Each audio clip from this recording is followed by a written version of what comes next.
I'm getting ready to pour an epoxy floor in my camper van. This is a minivan camper that I started working on this past week. And I've done the epoxy floor on one other van and it turned out pretty cool. So I'm gonna try it again. I'm changing up the way I do it just a little bit. The biggest thing that people commented on last time was people were worried that the floor would be too rigid, like with the van moving, that the epoxy would crack over time. So because I just build these vans to sell, I don't actually know how that van's doing. Hopefully it's doing good.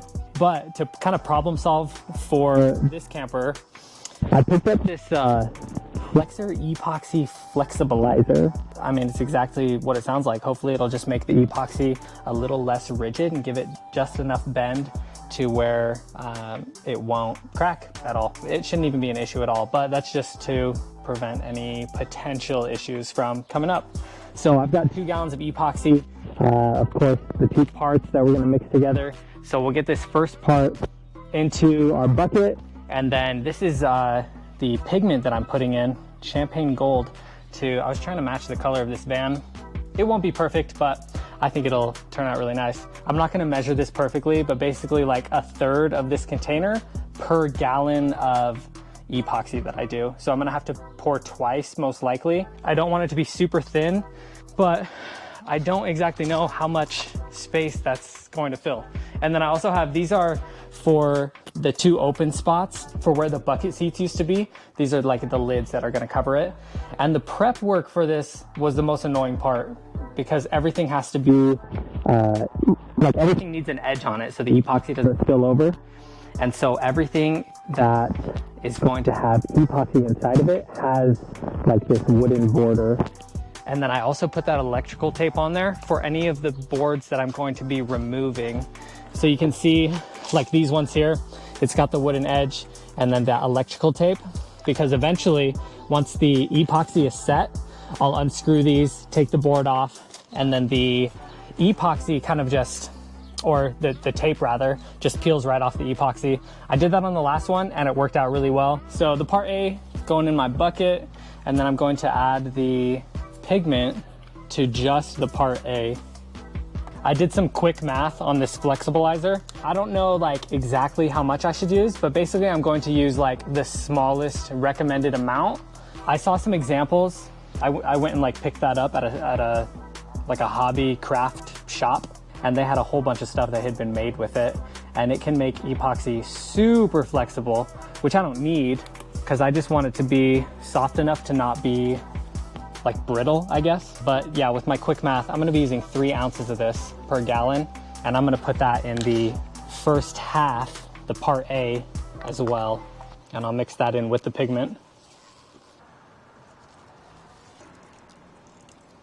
Last time I used this, it like exploded in a cloud of powder. So I'm gonna try and not do that this time. Oh my goodness, if I can even open it. Okay. Let's get rid of that immediately. I'm eyeballing this. I don't think there's a perfect amount that you need to be using. I'm sure for some projects there's like recommended amounts or whatever. I don't know how much to use. So I'm just going off of what I did last time because that turned out pretty good.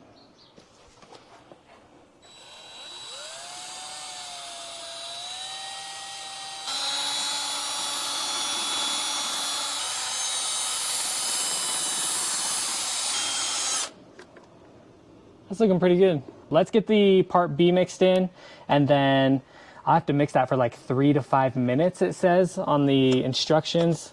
So since I'm doing the full thing, I'm gonna lean more towards that 5 minutes just to make sure that it's completely mixed together.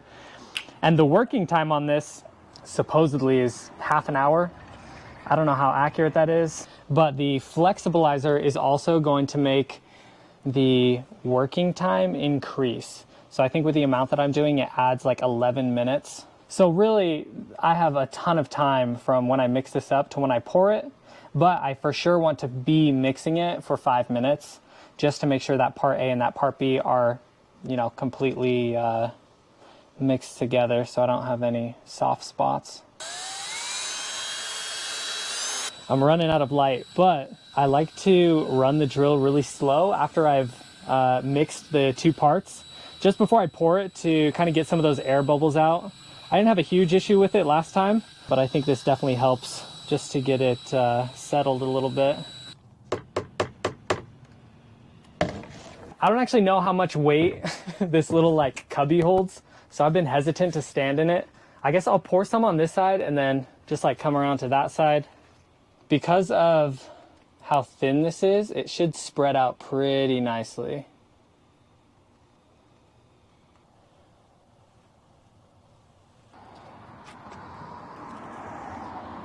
I poured it kind of heavy in this first spot, and I should have let it spread some more. But I'm gonna get the second gallon mixed up and then get that poured in here. With the last van that I did, I kind of had to spread it to the corners.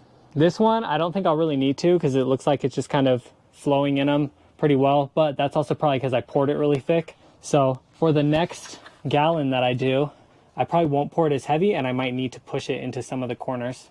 So let's get that stirred up. Ran out of daylight real quick, which is kind of my own fault for poor planning. And yeah, sorry for the crappy video now, but I got that second batch mixed up. So let's get that poured out. I am gonna need to order some more epoxy, but I really want to at least get these edges done and then kind of do the back section as a separate pour. I still need to do the forms for the like these little cubby spots as well. So I should probably just order 2 more full gallons. So all in all, this project will be 4 gallons for the van. A couple things that I learned from the last van that I did use the heat gun a little bit. So you'll see that there are kind of little air bubbles and I don't even know how to describe it, but basically spots where maybe the pigment didn't mix in the same as like other spots, whatever. It's like not perfectly mixed, but the side effect of that is it looks really cool. So I don't know how well you can tell right now how this actually looks on camera, but when it dries, it just has such a cool like marble look to it.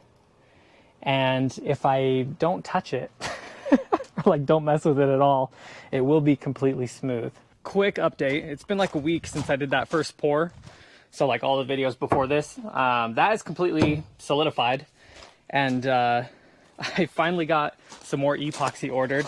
So I'd ordered some and then I got a notification that it was delayed, and then it was delayed again, and then it was like lost in the mail. I don't know what happened, but I got some more ordered, and this is a different kind than what I used for that first pour. I ended up getting, I've got that gallon there, and then 2 more gallons here. And I think I'd said that I was gonna do 2 more gallons, but I figured like, it's like $35 a gallon. I'd rather have the floor be a little bit thicker and like completely solid than be trying to like save $35. I did have the side windows rolled down a little bit, just a couple of inches, see here, because I wanted there to be a little bit of airflow for the floor to set properly. Because of that, and because it's been like that for a week, there was like a bit of dust that had settled in there. I live in Arizona, so there's always dust on everything. And then I also had to re-level these forms.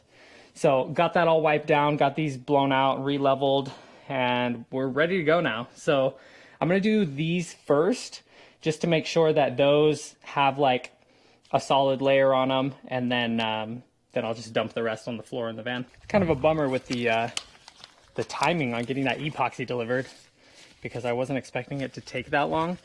But I've been working on some other components in the garage. So I've got like the bed platform is almost finished up, and then I've got a whole other project that I've been working on.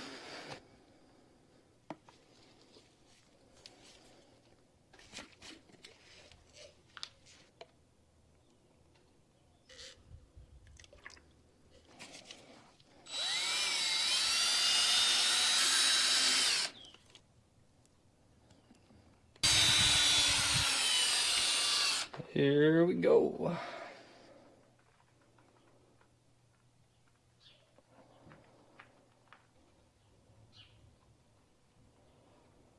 I just have to kind of eyeball this to get these level, or not level, but like make sure they have the same amount, you know? I have a tiny bit left in here. I'm gonna dump it in the van just because those forms look good. And the van's about to get more anyways, so I'm not worried about like pouring some and then having it layer weird. I'm just gonna utilize it on this little edge piece. Just make sure I get these corners. All right, let's get those other 2 gallons mixed up and dump them in the van. I noticed the front driver's side kind of thinned out a little bit, which just means the van isn't perfectly level. But yeah, I'm gonna finish pouring back here, and then I'm gonna pour again from that passenger side and then fill the middle. Most of the middle is filled, but you know, just get another layer on there. Actually, I'm gonna dump right here first, only because it's kind of hard to maneuver the bucket when it's so full. So I don't want to be worried about like bumping stuff, or, you know, I want to be able to kind of control it when I'm doing those thinner areas.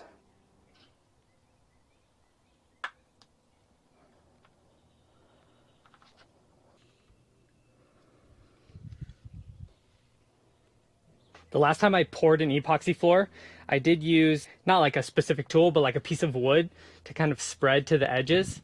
And I didn't love how that created in some spots a little bit of a texture or an unevenness. So my goal for this one is to just not touch it at all. Just pour it and let it spread naturally, because that first layer, it like thinned out really well. And so I think as long as I do a good solid coating with, you know, these next 2 pours, it should again like level out really nicely. That looks kind of crazy. That, I don't know if it should be in direct sunlight. There's definitely smoke coming off of that. I don't even know if you can see that on camera, but I'm gonna set something in front of that. Remember, I'm new to this, so I don't know all the, I don't even know what I'm trying to say. I don't know everything about epoxy, whatever, but I am gonna set something in front of that. I do know that the epoxy and the hardener create heat because there's a chemical reaction between them. But yeah, there was like visible steam coming off of there. Less now because I just threw up this insulation board, so it's not in direct sunlight, but that's kind of crazy how different that looks compared to this one, which wasn't in the sunlight. I don't know, kind of neat. Actually, at this point, because it does look like that, I'm actually going to run a stick through it just to see what happens.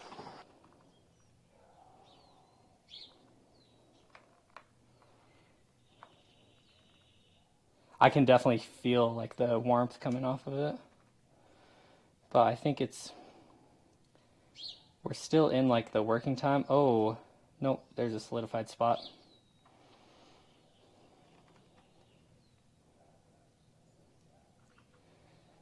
With it being in the sun as well, I know people will use like heat guns and stuff to make their projects solidify quicker and also get the bubbles out of it. So maybe that's what was happening, is the heat was just like forcing all those bubbles out. I don't know. I'm just like making stuff up as I go. Like I said, I'm not like a pro at this. I just kind of do things for fun and figure out what I'm doing along the way. But even now that I'm messing with this other one, I can feel that it's just not as stiff. So that other one being in the sunlight definitely started solidifying. All right, last one. Guess it doesn't really matter where I start, but I'll finish filling there.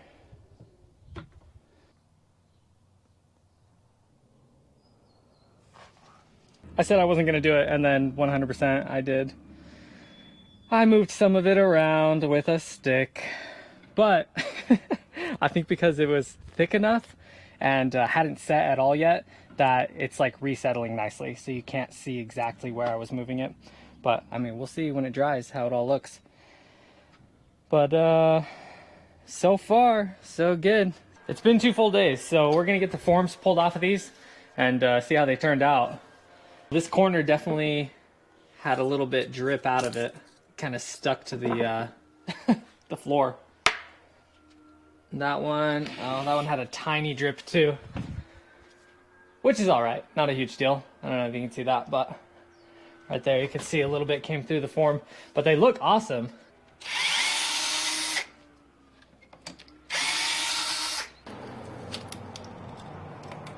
Yeah, easy enough. It peeled right off of the tape, so this is like sticky because that's the side that was on the wood, but then that should also peel right off. There is hot glue around the edges of these, but once I peel past the hot glue, beautiful.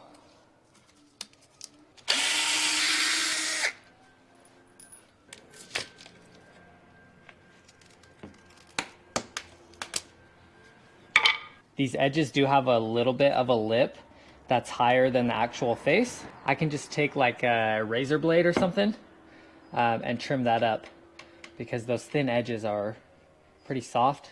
So I should be able to clean that up and make it nice and smooth. But overall, that came out awesome.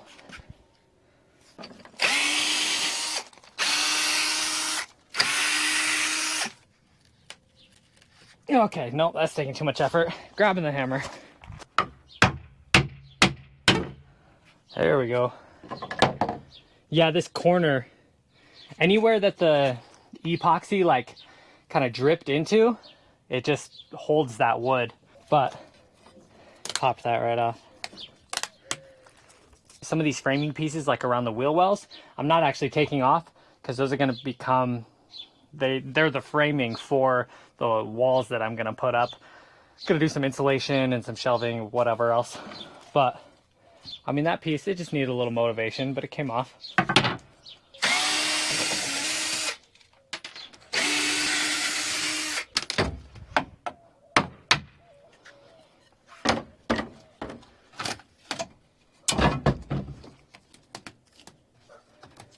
Aside from cleaning up all those edges, that's good to go. I'm stoked for that to be over with because it took so much longer than I thought it would, just because of like the timing with getting the resin. But I'm really happy with that. We'll get that cleaned up, get some pictures posted on Instagram, and move on to the next section. Get the ceiling in, get the bed frame put in.